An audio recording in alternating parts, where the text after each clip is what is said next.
Okay, good evening, everyone. Welcome to this meeting of the Gravesham Borough Council's Community and Leisure Cabinet Committee. I intend to go through some housekeeping matters. This meeting is being live streamed via YouTube and recorded. The recording will be uploaded to YouTube within 2 working days, where it can be accessed by everyone. Members, please use the microphone in front of you when talking and ensure you turn your microphone off once you're finished speaking. Another member or officer will not be able to speak if your microphone is still on. Please note that the Council's visual equipment may, on some occasions, focus on or near the public gallery area. Therefore, those in attendance at this meeting may be filmed or recorded. Attendance at this meeting signifies your agreement to this. If, as a member of the public, you do not wish to be filmed or recorded, please inform a Council staff member in attendance and we will try to assist where reasonably possible. On hearing the fire alarm, we ask all attendees to immediately evacuate the building. Please evacuate via the nearest fire exit, which is in the corner, and make your way to the community square outside of the main reception doors. Thank you. Okay, item 2, apologies for absence, please, Ben. Thank you, Chair. We've received no apologies. Okay, thank you.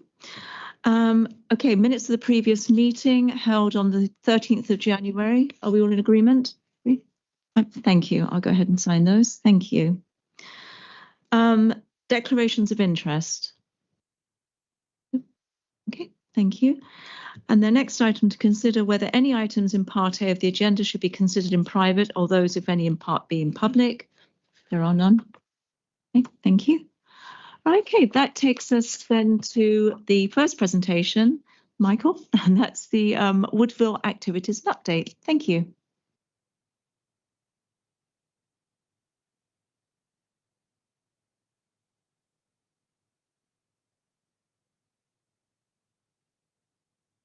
Thank you. I'm Michael. I'm the venue manager at the Woodville, and I've got a couple of updates for everyone and a little review of 2025.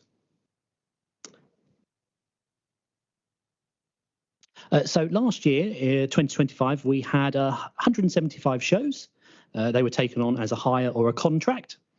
And these shows were one-night performances, or were more than one night, sorry, these ones. We also had 88 shows that were that were one night. So that's 175 that were over more than one night and 88 that were just on single night shows. There were 146 cinema screenings in total, including 80 special events such as the national live performances and live show broadcasts as well. Since the 1st of April 2025, we've had 4,494 new customers buying from our box office. And when we get new customers, we ask if we're able to send them emails out. And we currently have a database of just over 15,000 that we communicate with on a regular basis. Last year, we sold 53,325 tickets. That includes performances, events, and workshops. We took our Woodville on tour, which was a mobile box office, to the Summer Fun outdoor events, giving us the chance to sell tickets on site and get the Woodville brand out in the community.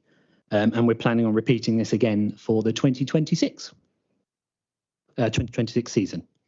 In addition to our ticketed programme, we accommodate various non-ticketed events such as the elections. We have weekly church meetings in the Kent Room, as well as wedding receptions and private parties. We've seen an increase in corporate meetings, including school academy days, where academy trusts are bringing all their teachers along, and we jump onto any secondary spend that we can there. And we also host the Gravesham Performing Arts Festival, alongside other dance competitions and sporting events. And the Blake Gallery has seen a nice steady increase in art displays, including a Halloween and Panto-themed exhibition as well. Next slide, Woodville improvements. So a project has been undertaken to work out what we could do to keep the theatre updated and its resources. As a result, the stage has been restructured and a new Harlequin floor has been laid.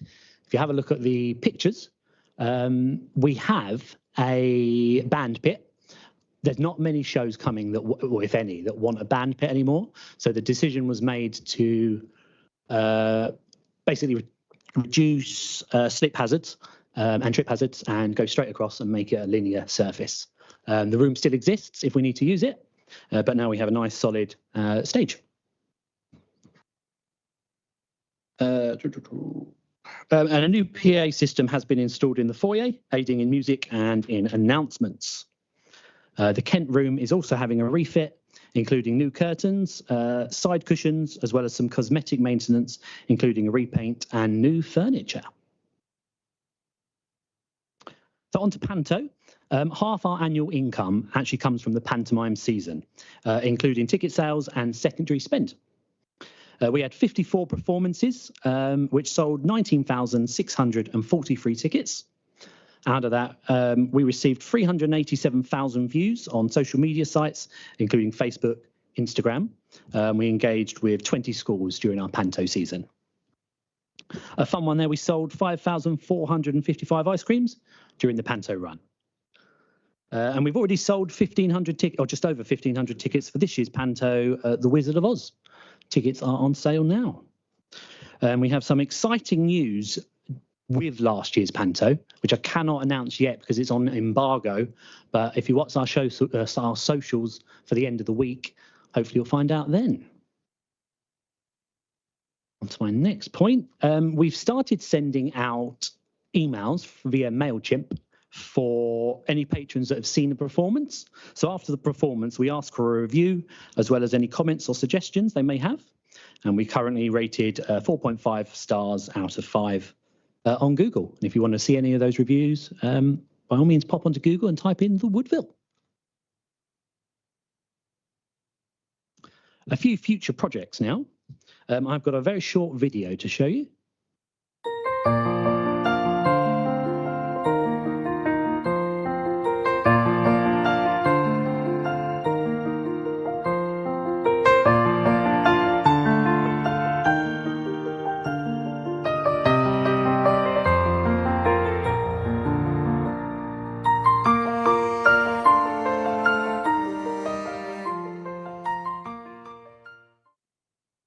So looking ahead, the Woodville used to hold a wedding licence. We've recently renewed that for the next 3 years. So we can now hold weddings, ceremonies actually in the Kent room, in here in the council chamber, and actually on the stage itself in the Woodville. So we've got some more work happening with weddings coming up in 2026. Our auditorium floor is being relaid in August. During this time, we're going to be hosting a schedule of events inside the Kent room, including a monthly lunchtime concert. We're going to do an event with some radio plays, with something like an afternoon tea, and we've got a live band going in as well, just to keep the venue active. And additionally, we're going to be looking at some screenings, including an international independent release and a premiere of a wildlife film filmed by a local movie director who is currently filming in the Amazon. And that brings me on to any questions. Thank you very much, Michael. There's a lot of activity going on. That's quite exciting. Quick question, just because I'm not quite sure. What is a Harlequin floor, please? So a Harlequin floor is a vinyl flooring. It's an industry standard used in theatre. Okay, thank you. Do you think because the Woodville was actually opened up to private hires rather than trying to manage the bookings ourselves, that's accounted for the greater footfall and the increased income? Absolutely. There's a lot of business for drama schools and things like that with private hires as opposed to a contracted show, which is we take on a split. So we might take 20% of the ticket sales and the show would take 80. A private hire would get all their ticket sales, but we would have a guaranteed income through the private hire process. Thank you. Any questions, anyone, for Michael? Ben, go ahead, please. Thanks, Michael, and look, thanks so much for the detail. I mean, getting married in the council chamber. I mean, my partner, I'm sure, will be delighted when I suggest the venue. But I think it's great that what you're doing. Look, you provided a lot of detail in figures there, which I think is really useful. Being in a financial background, I really appreciate that. How does that compare to 2024 figures? Do you have any kind of comparison if they're up? if they're down, what that looks like. Thank you. Figures are up. I haven't got the actual figures, but I'm happy to send them over after the meeting.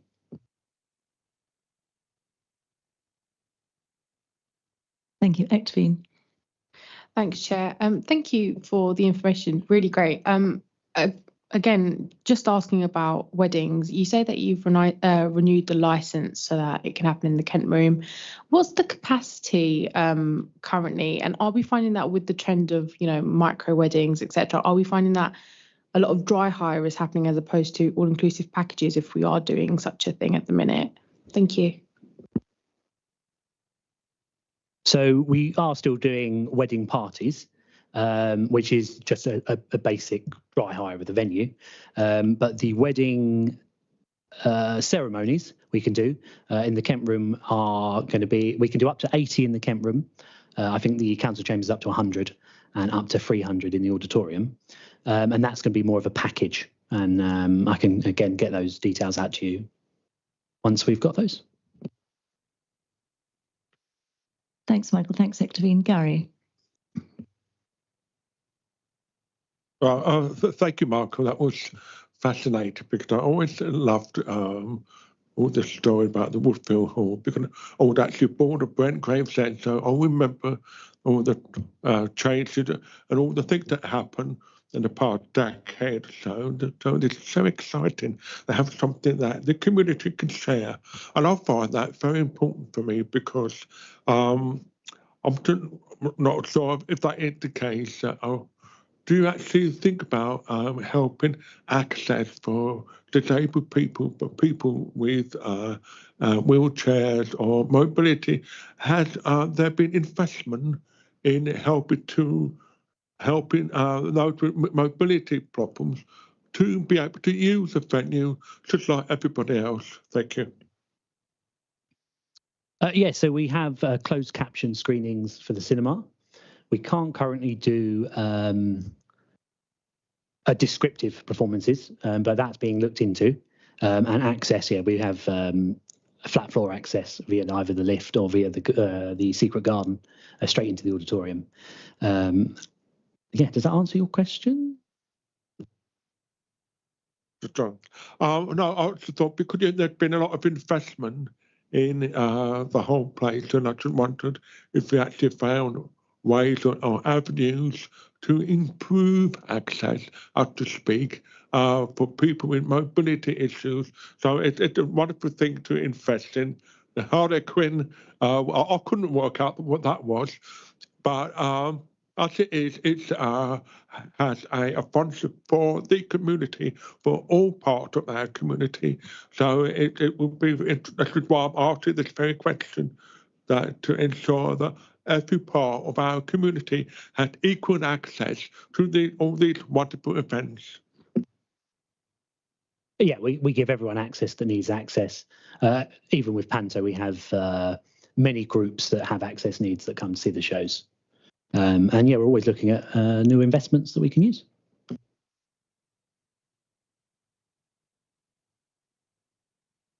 Thank you. Any other questions at all for Michael? No? All right. Thank you so much. I mean, it is exciting that we're keeping this venue going because it is important to the community as well. So thanks a lot for your hard work.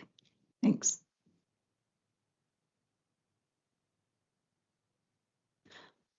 Okay, the next presentation is DART, and that's the Community Safety Team Introduction and Work Update. So thank you.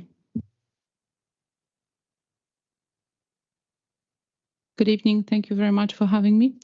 My name is Dorota Trapa. I'm a Community Safety Officer, and today I'm going to give you an overview. We were requested to give you an overview how Community Safety Unit operates.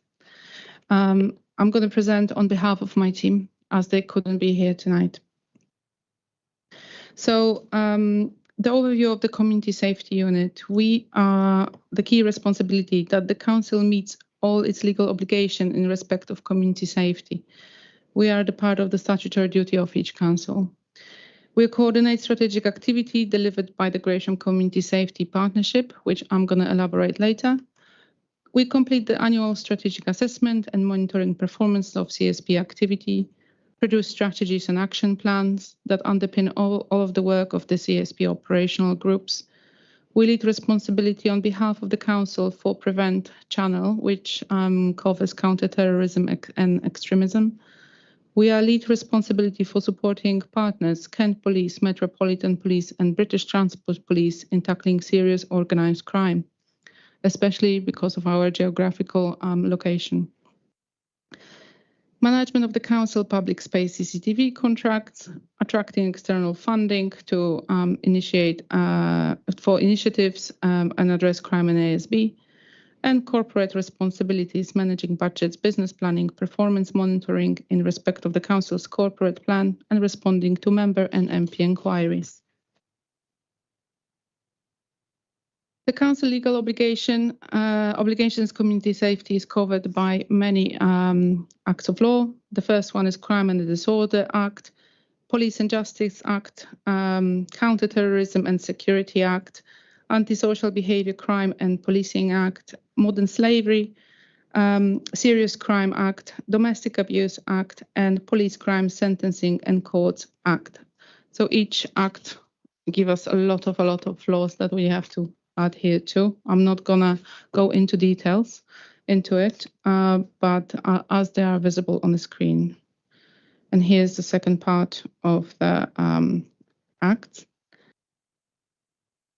So what is Gravesham Community Safety Partnership? That consists of statutory partners, and the core membership include Kent Police, Kent Fire and Rescue Service, National Probation Service, Gravesham Borough Council, Kent County Council, NHS Kent and Medway, and Kent Police and Crime Commissioners. We also have further partners from statutory and voluntary sector agencies.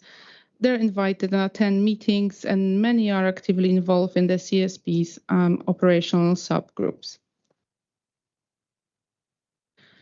The current strategy prioritizes 5 items. The first one is tackling antisocial behavior. The second is about reducing violence, including serious violence, domestic abuse, and violence against women and girls. Preventing and reducing offending and reoffending. Tackling hate crime, strengthening community cohesion, and improving public confidence and trust. Therefore, we are actively working with colleagues from various, in fact, all departments within Council. Our key objectives for 2026-2027 are acquisitive crime, tackling residential burglary of homes that is affected borough-wide, unconnected buildings in rural areas, and theft of motor vehicles. We have serious problems with youth-related antisocial behavior and disorder. Our other objective is nuisance vehicles, and we are right now in the process of creating new public space protection order, tackling that issue. Protecting vulnerable people that are involved in sexual abuse and online safety. Prevent and hate crime. We deliver this prevent action plan is on our local level. Another objective is organized crime. Together with our partners, especially Kent Police, we're trying to tackle sales of illegal tobacco, vapes, and fly tipping illegal waste sites. Serious violence in line with the serious violence strategy that carries on until 2028. And we're trying to build public confidence through community engagement. So that was the overview, the general overview of the community safety. Part of our team is lead safeguarding officer, Kali Thies, and now I'll be talking about safeguarding.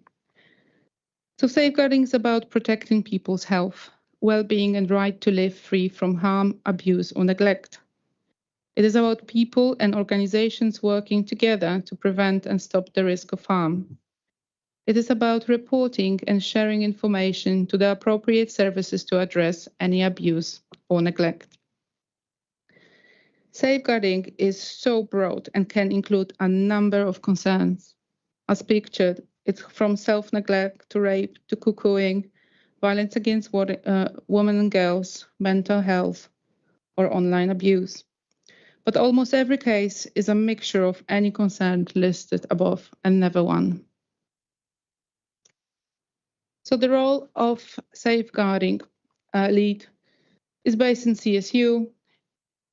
They ensure policies are up to date and relevant, ensuring any changes to legislation are included.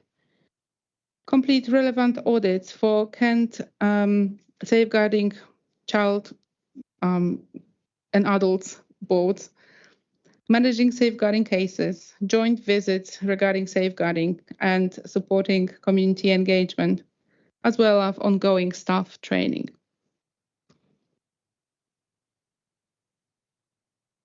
Carly worked extremely well in putting together safeguarding champions throughout the workforce at Gravesham Borough Council. We are currently holding over 20 people who are active safeguarding champions.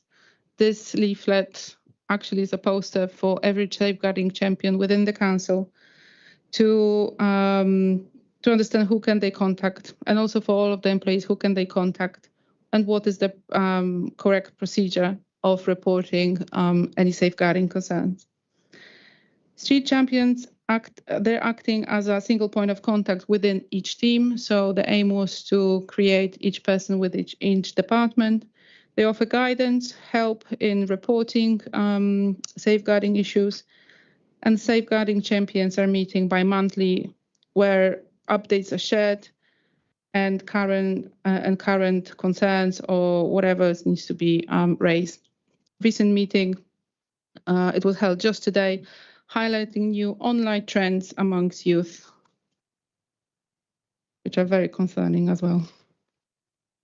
So what the safeguarding people are also involved in, they're holding monthly Gravesham vulnerability panel where anyone can refer a concern. Either it can be employee, our partner agency, also councillors. You can also refer anyone if you have anybody within your constituency you're worried about. The meeting Gravesham Vulnerability Panel consists of statutory 15 agencies from Kent Police, Social Services, Mental Health, and so on. And this case is being every case is being discussed through those agencies. They also hold bi-monthly Modern Slavery Working Group. They keep safeguarding policy updated. Quarterly safeguarding newsletter is being sent to everyone within the Gravesham Borough Council. As mentioned, Safeguarding Champions Network meeting. Right now we operate QES, which is a safeguarding case management system that help us put all of the cases together, monitor them, close them, follow up with agencies. And also it's our reporting tool to the Kent Safeguarding Adult Board.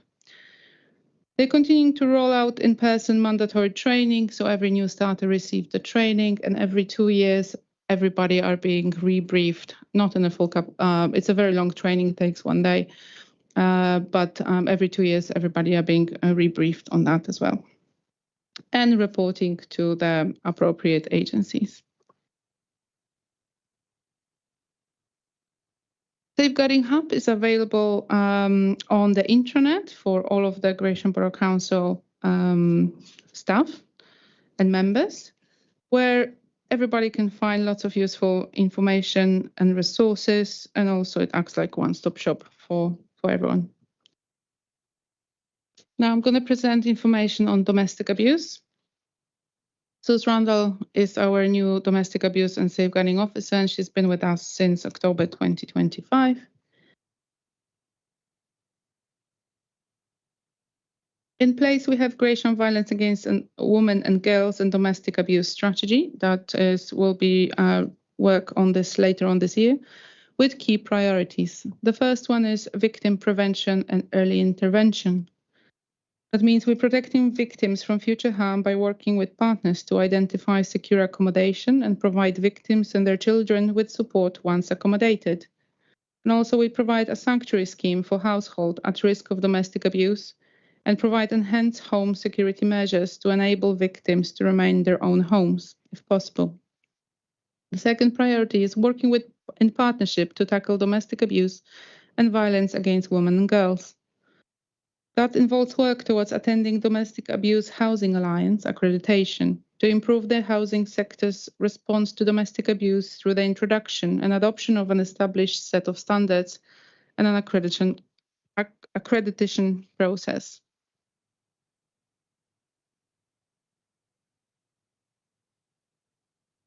It's all about whole housing approach. Through new legislation set out in the Social Housing Bill 1, social housing providers and local authorities will have a statutory duty to proactively evidence to the social housing regulator.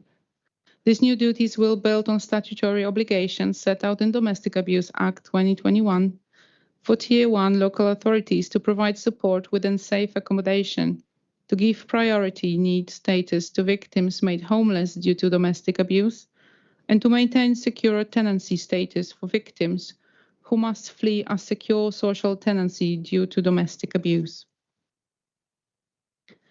So this is DAHA accreditation.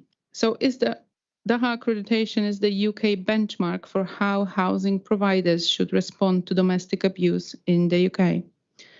It has values from integrity, collaboration, empathy, empowerment, respect, and accountability to their principles: non-judgment and belief, being person-centered, amplifying victim survivor voice, victim survivor safety, and working towards accreditation.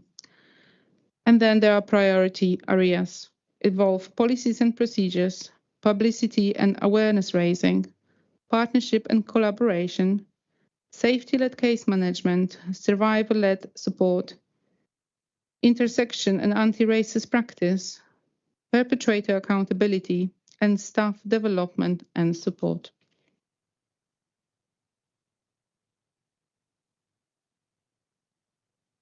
North-Kent Domestic Abuse Forum, and its purpose is to support collective working across the different domestic abuse forums in Kent and Medway and ensure that there is a joined-up approach to deliver the strategy. Their responsibilities include support needs of victims of domestic abuse and the children, advice on the development of support across Kent and Medway, and collectively find and deliver solutions for problems or barriers that arise in the provision of service. They're meeting quarterly, and currently they are creating a booklet dedicated to giving support, advice, and guidance on domestic abuse to anyone. Every Thursday from 9:30 till midday, we have domestic abuse one-stop shop with our gateway here in Gravesham Borough Council Civic Centre. It's a drop-in session for any victim or survivor of domestic abuse to offer confidential advice, information and support. No appointment is required and is being hosted by Clarion Domestic Abuse Service. Together, our domestic abuse and safeguarding lead is always there. Since 2022, Gravesham Borough Council is also accredited with a white ribbon. This charity prevents violence against women and girls by addressing the root causes of men's violence against women. They're also joined by 60 days of action in a global campaign to challenge violence against women and girls. It runs from November 25th, White Ribbon Day, to December the 10th each year. We are now setting up the White Ribbon Steering Group, who will oversee the development and implementation of the White Ribbon Action Plan.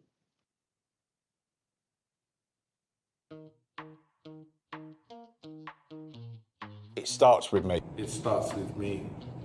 It starts with me. It starts with me. It starts with men.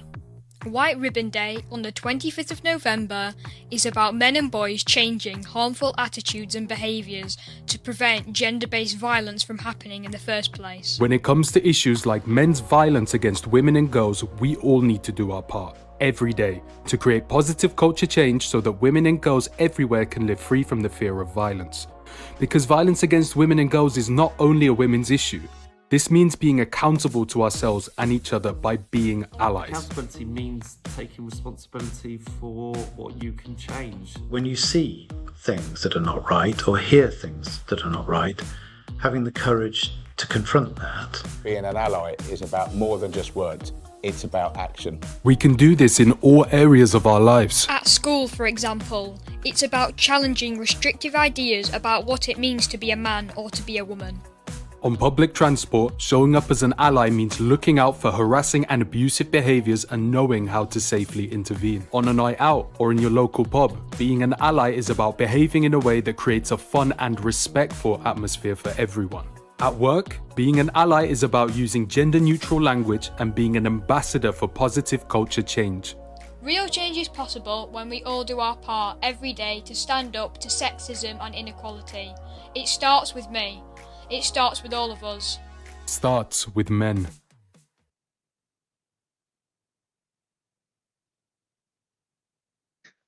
And I'm going to move right now to the part about my role, Community Safety Officer.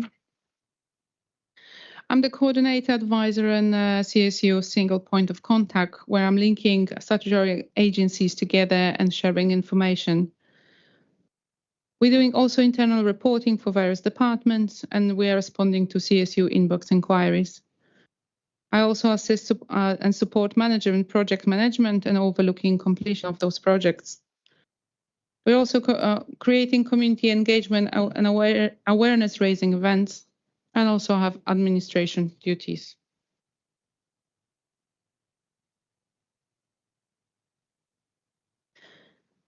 We designed our Keeping Gravesham Safe website as well. This is an ongoing progress, as a lot of updates must be done whenever there are some changes.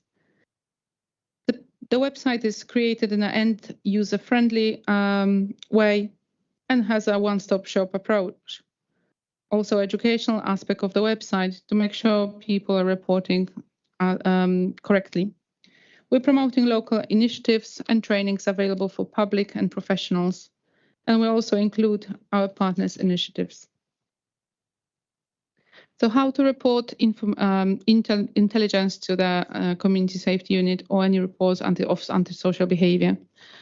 You click on the Antisocial Behavior tab, and then there is a report form available that is very quick and very proactive. It creates Intel report and is the quickest way you can also to report to us. You can attach photos or also media files. This Intel report will have a reference number. It's easy to navigate, and we can share that with our statutory partners, especially Kent Police. Our recent current projects, we completed the whole recruitment for the bike project cohort 2026 after the great success of the project in 2025, with 12 youth are being coached through the cyclopark and on the different parts between the mechanics and the mountain bikes and so on, creating atmosphere where they can create teamwork, but as well be able to stand up to each other, create positive behaviors, and be an active bystander. We also deliver bystander effect training, recently delivered to the tenancy engagement team from the Gravesham Borough Council Neighbourhood Services. And we also engage with Awareness Week with business crime reduction, with GSafe. We attend Vaisakhi and Eid Mela, and also Kent Police Safety Summer Day this year in the next few months. Our other public engagement will include Antisocial Behaviour Awareness Week. This is somewhere in June. We're still waiting for the confirmation of the dates. This is a national campaign. Through other parts of our team, Adult Safeguarding Awareness Week, it takes place in November. Then is domestic abuse, starting on the 25th of November until 10th of December, 60 days of action against domestic abuse. Our seasonal community safety shop is every year. This year we went on tour.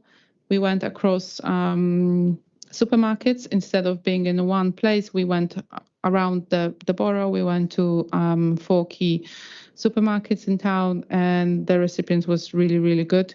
we had a lot of footfall, we had a lot of engagement and a feedback as well. We're supporting partner agencies on department in their events.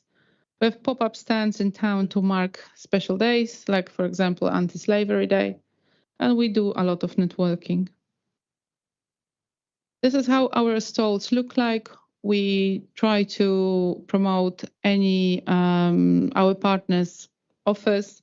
So it's not about only CSU, but also we have information on mental health, on local activities for elderly, for dementia, whatever's going on within the council, we're happy to share. But also we are very famous for our safety gadgets and alarms or anti-spiking kits. And here are a few snapshots from our engagement. This was Anti-Slavery Day, I'm Not for Sale, together with Stop the Traffic and Citizen Advice Bureau staff. This was Community Safety Shop. This was in Asda. This was in Woodlands. We were marking bikes with the police. Here we're collecting spring clean down in Christian Fields in King's Farm. Here it's Womble Park together with the Kent Fire Rescue Day, and was on through one of the park life events together with our team from leisure team. Here is Eid Mela, and this one was last Riverside Festival, and this was from the recent Community Safety Shop again in Asda. So please get involved. You can contact us on this email, community.safetyunit@gravesham.gov.uk. That's our main email, but also you're welcome to email me directly or through reports directly through the website. Thank you very much. Thank you, Dot. That's a lot of information, but a lot of really good initiatives. I know I've stopped by a couple of your pop-ups, one at the Riverside, and it's good to educate the community and make people a little bit more aware of these different opportunities to report, for example, like antisocial behaviour and domestic abuse. A lot of people, I think, are afraid to come forward because of repercussions. One question I have, reporting to CSU through the Gravesham Borough Council website, what happens if somebody doesn't have access to a computer? How can they report any issues or any situations? Thank you. Thank you, Chair. We do receive phone calls. So it's the direct line and direct line through to the Gravesham Borough Council, and they are passed through. Either if it's antisocial behaviour, safeguarding, or domestic abuse, we receive all the calls. We also receive letters. They're still written, so we do receive that, especially anonymous. Thank you. Any members have any questions for Dot at all? Gary, go ahead, please. This is a very sobering information here. There was a lot of information. Of course, a lot of it involved in being able to reach out to the people, to be able to get that feedback. I just clearly done in many occasions to reach out, but I was very cognizant of thinking that with regard to the victims of, with disabled women and girls are more likely to be victims than those who are not disabled. I've seen the numbers, the statistics and that, and one of the things is the barriers, the obvious barriers that comes up between the people with disability trying to reach out, and also people like yourself have to be aware that there are issues. It's not going to be an easy task. I can understand that, but I should want to ask if there are any initiatives on your part or whoever you represent that you're looking at finding and discovering ways to be able to reach out to those victims of violence, especially for disabled women and girls. Thank you. Thank you, Councillor. All of our information is available on the website, which is accessible in a way that is with the guidelines for anybody with any type of disability. That's the first thing. Second, whenever we come across a person with any disability, we take that into account, and we do have contacts with either if there's a language barrier, a speech barrier, or hearing barrier. We do have those contacts, so we will reach out to them to aid our efforts.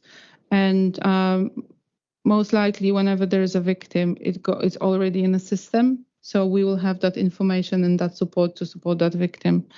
But in terms of engagement, I'll definitely look into it. We were contacted by the, I think so, there was deaf awareness or like deaf people of Graceland or some group contacted us. So we're aware of them, and yeah, we will be in touch. I'll take that on board. Thank you. Thank you, Dot. I do think it's actually important that we are so involved in recognising the issues that for a long time we've kind of swept under the carpet. But I think it is positive that the team is actively working with the residents to support them in these different areas. So thank you very much. And I know it's a lot of work, but thank you. Thanks. Any other questions? Oh, Peter, go ahead, please. Thank you, Chair. Thank you for the presentation. Regarding going on the web page for this community safety unit, how long does it take to get a response from the person actually sending the email? Would it be in the same day, in the same hour, or would it be taken a couple of days later? Thank you, Chair. Thank you, Councillor. Usually our auto response is between up to 3 days. Every case is complicated. Antisocial behavior or anything, there's always few sides to the story. So what we need to do, we always need to unpack to get back to the residents. They receive a standard response that we acknowledge the recipient of the report. But what we need to do, we need to check any vulnerabilities, any involvement of social services, what police knows about them, and put the response together, because we cannot just assess only one. That's why it's important to get that intel report, so it gives us perspective. Why is it something affecting you? What is happening? How often it happens? The persistence of the issue. And to put the response together, we need far more information. So we allow ourselves up to 3 days for response. Yes, go ahead, Peter. Thank you, Chair. If the police come to you because they've been called to a domestic violence situation, would the council be obligated to step in straight away and house that family if there's in instant danger? Thank you. Thank you for the question. We will be made aware, but the acute situation will be dealt with the response teams rather than us. We will be made aware about the situation later and where the person is referred, where they've been, if they've been rehoused, do they need a safer house scheme, and so on. So we can manage that after, but the initial is done through the emergency services. Thanks, Dot. Any other questions at all? No? Okay. Again, thank you very much for everything that your team does. It's really important work, so I appreciate it. Thanks. You're welcome. Thanks. Okay, that takes us to the corporate performance Q3. I think Virginie's going to take this one. Thank you. Thank you, Chair. Yes, so you would have probably seen the Q3 performance report for Community and Leisure that will cover October to December time. So happy to take questions if you have any. Thanks, Virginie. Yes, I think we're all aware of this report. I think we see it numerous times, and it does give us some good information. So, Peter, go ahead, please. Thank you, Chair. There's just two questions I had. One about the footfall, which come down quite a lot compared to Q3 last year. And the other one was about the activities and partners that we're using. There was 160 odd, and I think it's gone down to whatever it was, but I've seen before, and I can't find it now. Dun, dun, dun, dun, dun. Sorry. Thank you, Councillor. Just to clarify, you're talking about the footfall, the town centre footfall, yeah? Okay, let me check it for you.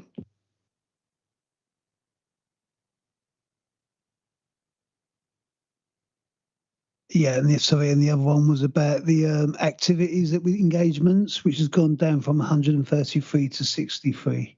Thank you, Chair.